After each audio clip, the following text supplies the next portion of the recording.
Hello everyone, it's Tana. Welcome back to the channel. I made a recent purchase from the Rabbit Hole Designs, and today we're going to use this cute little Christmas stamp set called Kringle. But really quick, I bought 2 of their blending brushes, and I also bought the Candy Twist die, which you can use with the Candy Twist stencil or by itself. And they already sold out of blending brushes. I know that they're ordering more, but you should go check out the website. And the website's all new, and order some brushes. I'm going to be using them in the next video. So first I'm going to stamp out a mask here. And I wasn't paying attention, so there he is. I stamped out my Santa first on my oval. And I'm pretty sure I used the 3rd oval in for this guy from the Hero Arts Infinity oval dies. And after I stamped him, I masked him off, and I also put a piece of masking tape down at the bottom to separate the ground from the sky. And now I'm going to use the little trees, and they come in 2 different sizes. And I'm going to mask those off as well. Now we're going to paper piece this card. And I tried to figure out a way where I could, I don't know how to say it, trim down the paper pieces because everything overlaps, but it would have been extremely difficult. I would have been maneuvering between this and then pattern paper, and I was using different kinds of pattern paper. So you'll see what I mean by different kinds in a minute. So I'm going to show you a different way to do it when you have a scene like this. So there's our scene right there. And I'm going to use 2 different paper pads. They're both by Doodled Bug, and they are Christmas pads, 6x6 paper pads. And I will put them down in the description box below because I don't remember the names of them. I believe one of them is called Christmas Town, but don't quote me on that. So first I'm going to start stamping out the pieces I want to use for Santa. And of course I couldn't stick to just one pattern paper for his outfit. So we're going to have one color for his chest area, one color for his mittens and boots, one color for his hat, and then the trim on the hat and gloves and whatnot is going to be a different color also. And I remembered to outline all of my fussy cut pieces this time, people. I was very proud of myself. That definitely makes a difference, going over the edges of your fussy cut pieces with a black marker. And now I am realizing at this point that his beard is going to be at a different height on the front panel than the rest of his outfit. So I stamped out and colored another face and beard. And I used warm grays for the beard and E11 and E00 for his skin tone. And I'm pulling out the Simon Says Stamp Falling Snow, I believe, stencil, and some Tumbled Glass Distress ink, not oxide though. And I'm using this Tim Holtz brush that I haven't used in a while. And I cleaned this sucker off like you wouldn't believe. And nothing came off, not even with hand sanitizer. And then as soon as I used it on the falling snow, it had a purple tint. So, you know, it is what it is.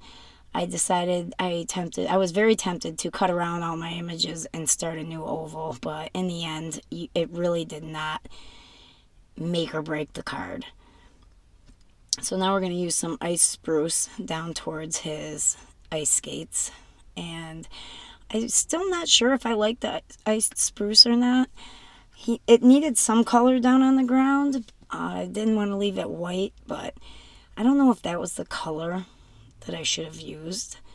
And now we're going to begin paper piecing. Now, remember I told you I was going to show you a different way.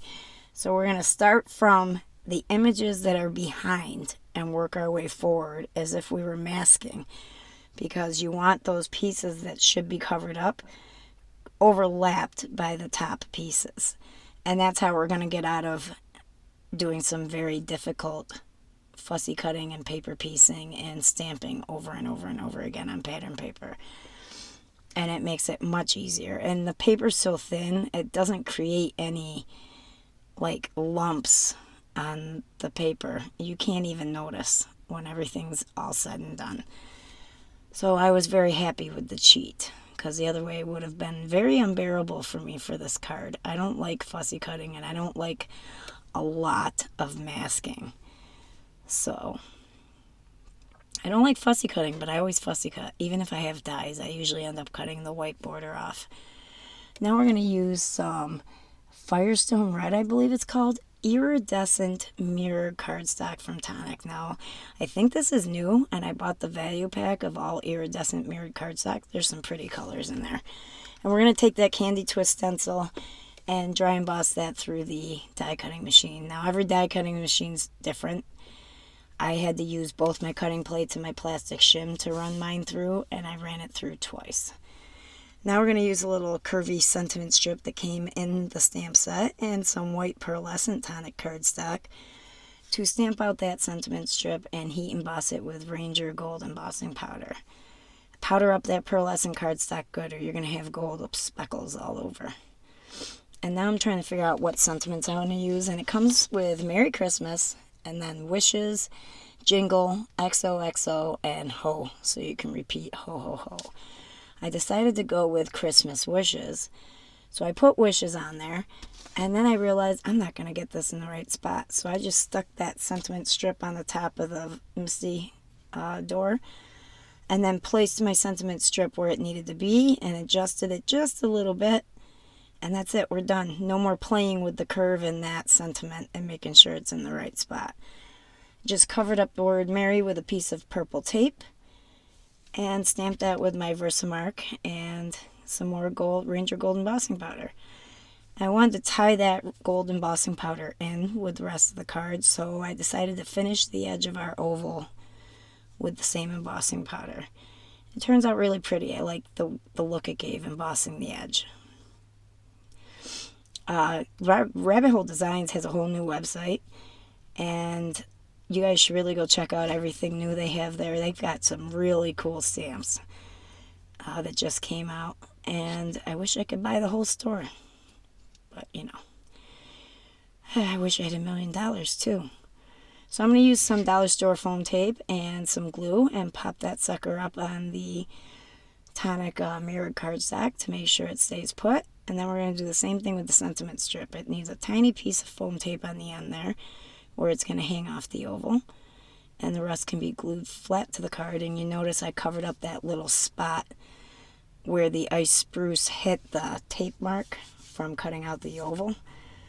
And I'm going to use a black card base. And we're going to add some sequins that came with my order. And it's green, red, and blue sequins.